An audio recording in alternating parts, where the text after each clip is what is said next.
it's me again. Oh, you have to excuse me, my voice is a bit croaky. I've been on a lot of steroids for my lungs. Seems to have affected my vocal cords somewhat. Anyway, yes, I know it's a long time since my last video. Obviously, there's been a few health issues working here and whatnot, so obviously those of you who know me know I've had a few problems over the last year or so. And then added to which all the weather problems we've been having over the last year as well meant that I didn't get very many miles out. Anyway, I'll turn you around. Here you go. You can see I've got the Honda Cub C125, brand new 2025, which I decided to have instead of the CL. I didn't quite gel with my CL 500, and before I'd lost any money on it, I spoke to my Honda dealer, who were very helpful, and they set me up with a nice new Honda Cub, and they put some money my way as well, so I didn't actually lose any money on the deal, which was nice. And also, obviously in this day and age and the way things are, that's a pretty good result. Anyway, I'll tell you a bit more about that in a minute. Of course, my other wonderful piece of kit, of course, is the Forza 350. And I love the old Forza 350, a marvellous machine. I've got two really good machines in here now that pretty much do everything I need them to do.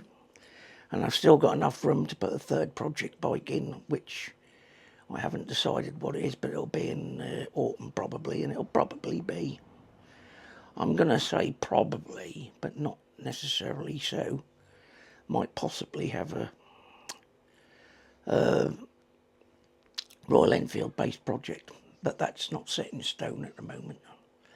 As you can see, I've been busy with the shelves of my collections, and you can see I've got my model buses, model aeroplanes and whatnot, so the man cave in here is coming on pretty well.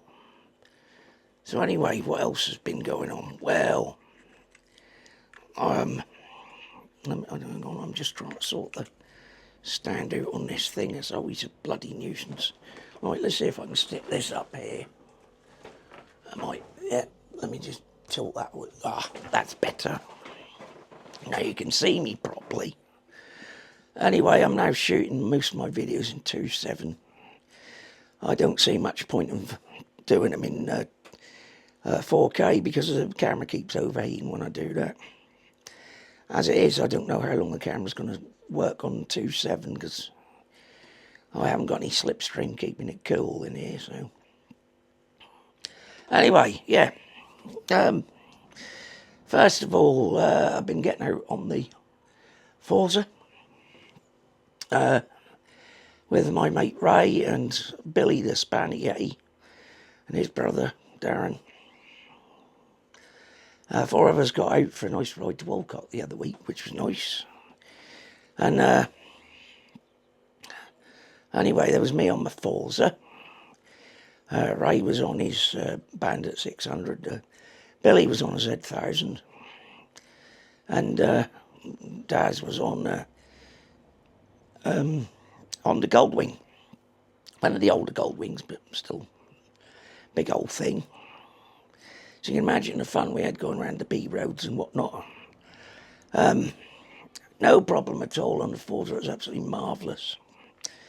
I've found out a couple of things about the Forza since I bought it. And I've been riding it. One is it's just as easy to ride as the previous Forza, the Mark 1 I had. But, and this is a good but, the Honda engineers have done some sort of magic with the thing. The CVT transmission is absolutely marvellous. There's none of that, like you find with other scooters, none of the sort of like clutch slip like thing going on when you open it up. You just open it up and it's there. The power is absolutely on the button. You you tweak that throttle and it's there. There's no slip effect, as I call it. Just on the power all the time. Also, because I'm on the power all the time, I find that quite often I can out-accelerate manual bikes in town because, while they're messing around with gear change and clutch, mine just goes. It's absolutely brilliant. Got plenty of room under the seat for any camera equipment, drones and whatever that I might need. If I take the wife out on it, there's plenty of room for a handbag and a picnic lunch to go under the seat. And on the mixed cycle riding, I found it was averaging, the trip computer was telling me 91.1 to the gallon. Now, bearing in mind, most of the roads around here are quite rural. So we're going a little bit slower on some of them, even though they got like 60-mile-an-hour speed limit. Well, like I always say, just because you can do a thing doesn't mean to say you should. But on the A roads, she picks up nicely, and in motorway conditions, not that we've got many motorways around here, but motorway conditions, she'll cruise all day at 80 mile an hour if you wanted to. She's got a top speed of roughly 93 miles an hour, which I think is what it's governed to, but she'll accelerate up to motorway speed, 70 mile an hour, no problem at all. And she'll stay like that all day, one up or two up. It's quite a marvellous machine from that point of view. It's amazing the performance they managed to get out of a 350 motor on this. But as I understand it, it's got various technologies on board that previous models haven't had. Obviously it's got a 4-valve head, water-cooled. Fuel injection is self-righting according to your altitude, so whether you're at sea level or halfway up Everest, your fuel system will adjust itself.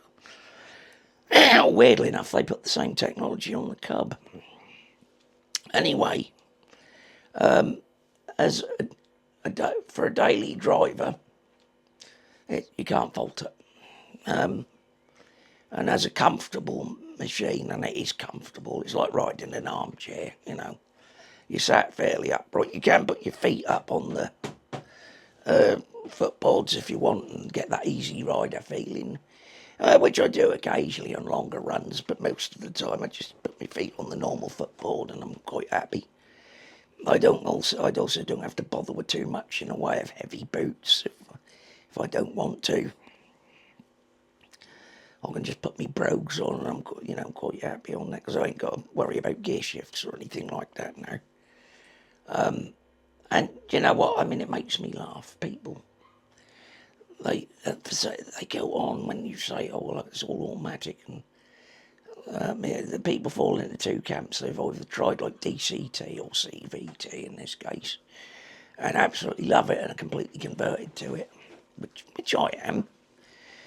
Or they go, it seems to be an offence to their masculinity, the very idea of riding an automatic motorcycle. Well, I only got one thing to say to people like that. Get over yourself, first of all, and probably a second thing I'd say to them is, this is the 21st century. Try and live in this century, And I don't mean that in a sort of bad... there's a time and a place for classic and retro bikes. There's a time and a place for manual bikes. But sometimes when you're like me, you've got mobility issues and health issues.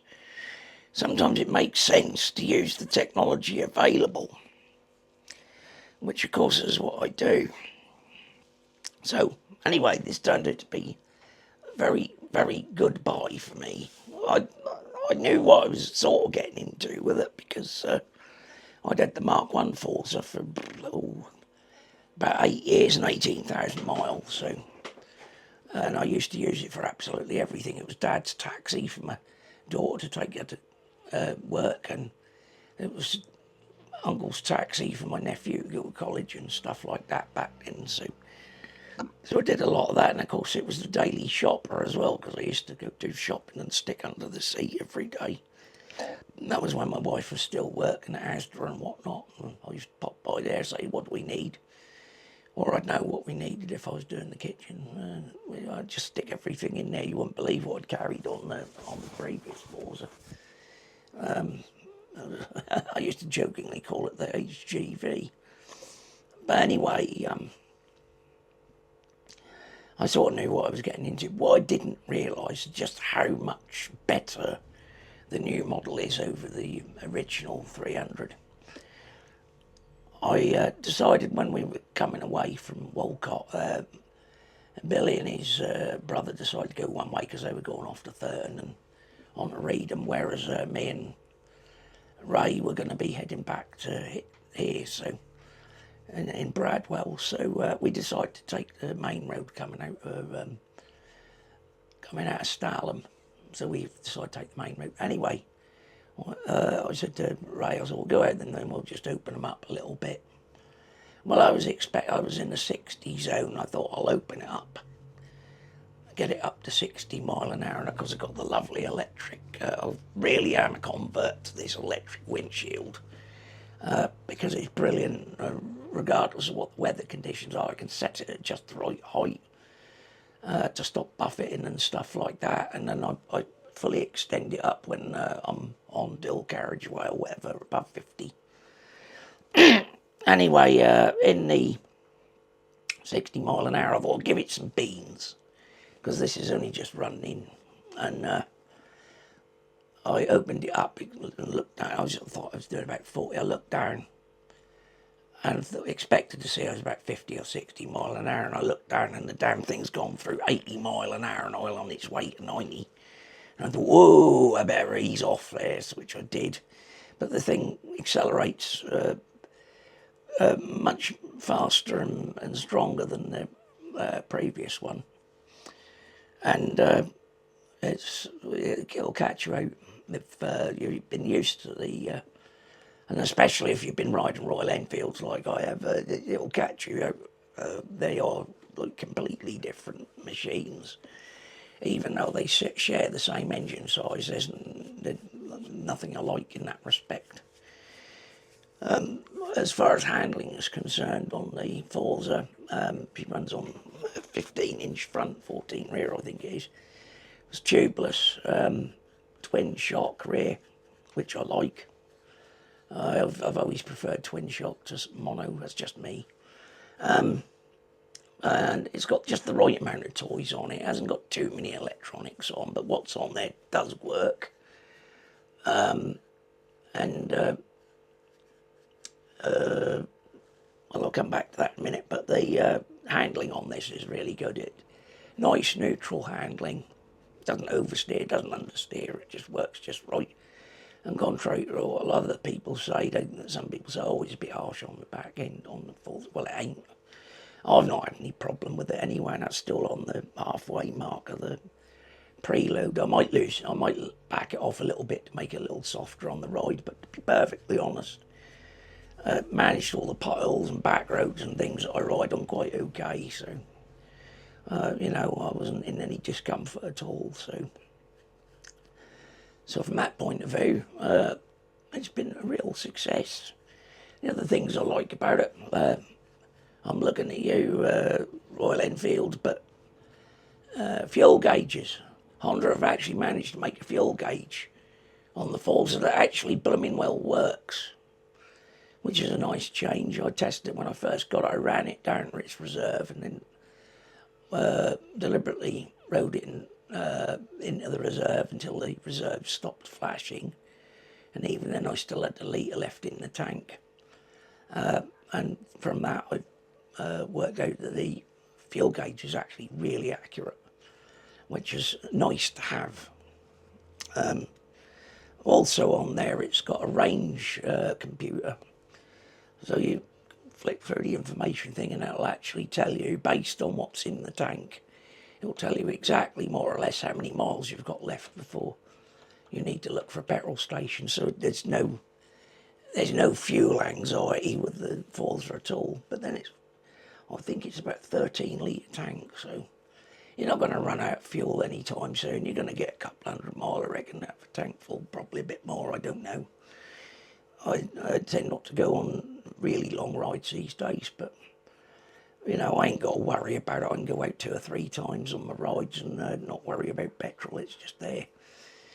So, all in all, the Forza has been a very successful machine, which I had an idea it would be. Anyway, the other thing was, as I said, I wasn't gelling with the CL500 at all. In fact, to the point where I was nervous to actually take it out on the road. Mainly because, as I said, I've got some issues with mobility and strength. And I thought to myself, what should I do? I want something that's a bit retro and a bit classic. And I thought, well, I've done all my Royal Enfields for the moment, and I thought I'm not going to do another Royal Enfield till the end of the year, to be announced, whatever. And then I thought to myself, I was thinking about days back when I started riding. I started riding when I was on the road, this is, because I'd ridden off-road for quite a bit. Since I was about 14, when I was 16, I had a PC50 pedal moped. That was a Honda.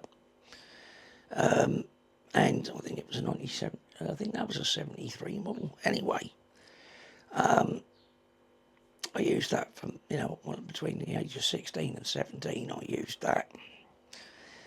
Did quite a few miles on it. I used to go everywhere on the blooming thing. And then the next thing I did, I wanted a proper motorbike. But being a young man on an apprentice wage, I didn't have a huge budget to play with. Well, nobody did in them days. Mind you, having said that, in them days you could fill up a petrol tank for 75 pence on a moped, so, you know, it was all very relative. Anyway, I thought to myself, what was I riding back then? And I realised, I thought, well, it's obvious I was riding a Honda Cub, the C70 Cub in this particular case. 70cc of mayhem on wheels, I used to call it. I loved it. Everybody else was after fizzies and the sporty 125s and stuff like that. Mind you, very few people could actually afford the things unless they got themselves in a hock with them, or they had very rich parents, I don't know. But I didn't have that. I had to do everything on my own. Sometimes my grandmother would help me out a bit because she was bringing me up while I was a teenager. Anyway, I got myself a little blue Honda C70, typical crunch box, you know. 3-speed gearbox, top speed of about 50, I suppose. I'm not heavy, I weren't very heavy. So I could get about 50 out of it. More often than not, I'd be cruising on 40, 45. Which, as I understand, is pretty good speed for that. And the reason I had the 70 is because it came to me. There's an old boy, he was giving up riding. He had it in his shed. He wanted to clear the shed out, and he said, well, I'll let you have it for £25. He said, but I will need some work. Well, as it turned out, it needed a bit of welding around the back end, which, of course, is fairly standard for a Cub of that vintage, because they tended to rot around near the back end around the mudguard. So you often had to cut the rot out and then put in welding plates. But of course, being an apprentice in a workshop at the time, I was able to do exactly that. So that wasn't a problem. And the only other thing I had to do was buy a new tyre and tube for the back end and then give it a good clean. And it was fine. It wasn't hugely expensive to insure. It cost me a week's wages, which was about £25, third party only though. There's no way I could afford a fully comp back then. Being a young man, you know, that's what you deal with when you're a young person. And anyway, I used to go everywhere, hither and thither and yon all over Norfolk and Suffolk. And somebody said, oh, do you want to go down to Bury, or do you want to go to Ipswich? And I just, yeah, right, and hop on and off we go. Obviously, there's only a little bit of fuel anxiety involved, but actually, do you know what, in practice, I never found it a problem. I always roughly knew what petrol I had in it, and You know, and if I was going on a longer journey, I'd just go straight to the petrol station, fill the bugger up, then you didn't worry about it. So anyway, thinking about all that and thinking about all the fun I had, I thought, well, I want something. Anyway, I called my Honda dealer. I said, look, this CL isn't working out for me. I said, I haven't even took it out. I said, I'm just too nervous for the thing. I don't want to drop it or anything. And anyway, my dealer, much to her credit, CJ Balls, by the way, said, yeah, we can do you a Supercub, the 2025 one. He said, we can bung you some money back so you don't lose any money. Because we know we sell the CL, no problem, and we know you haven't done any miles on it. So that's what they did. So they came and they picked the CL up, and then in its place left a shiny new Honda Supercub. The only modification to which is the little windscreen I added from WeBike.com, which is a Japanese website doing all Japanese bike bits, and they carry a lot of bits you won't find elsewhere on the internet. So. And much to my surprise and delight, I ordered it on the Saturday night. They emailed me on the Sunday morning, so it was on its way, and it was delivered to me by the Wednesday. So literally 3 working days it took to get from Japan to here. Now, bearing in mind Royal Mail have trouble getting stuff from Norwich to here in 3 days, you know, that says a lot about the service you get from WeBike.com. So if you are looking for windshields and bits and pieces of little Japanese machines, CL500s even, and some of even the bigger Japanese machines, you can get stuff from them. Yeah, you might have to pay a little import duty on stuff, but the quality of the stuff is because it's all Japanese made stuff they sell. So, yeah, and the little windshield I fitted, it's a marvellous piece of kit. And that's basically the only thing I've added to the Supercub at the moment. I may add a couple of other bits and pieces later on. I had toyed with the idea of putting some pannier frames on, which you can get from there as well. And then maybe an auxiliary fuel can, but I don't think I need the auxiliary fuel can.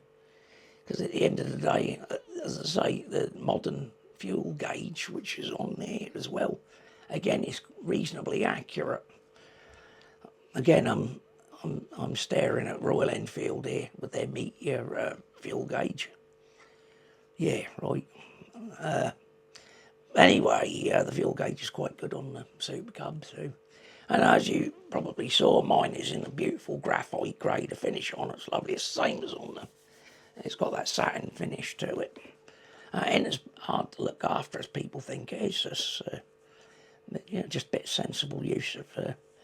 Don't use all the detergents. I think people use detergents and AF whatever. And I mean, yes, it's all right if you're keeping your bike outside under a cover or something like that. Yeah, you might want to use ACF or something. But you know, at the end of the day, if you've got a garage like I have that's fairly warm and dry, which it is, because the freezers actually they actually heat the air up in here, the freezers do, so my bikes are usually warm. That's quite warm in here now. So I don't get any condensation problems in here whatsoever. That's why I like this garage. I'm lucky that way. I didn't even have to insulate it. It stays relatively warm in the winter as well, which is nice, at least livable. And anyway, which brings us, I suppose, onto the Cub. I got the Cub,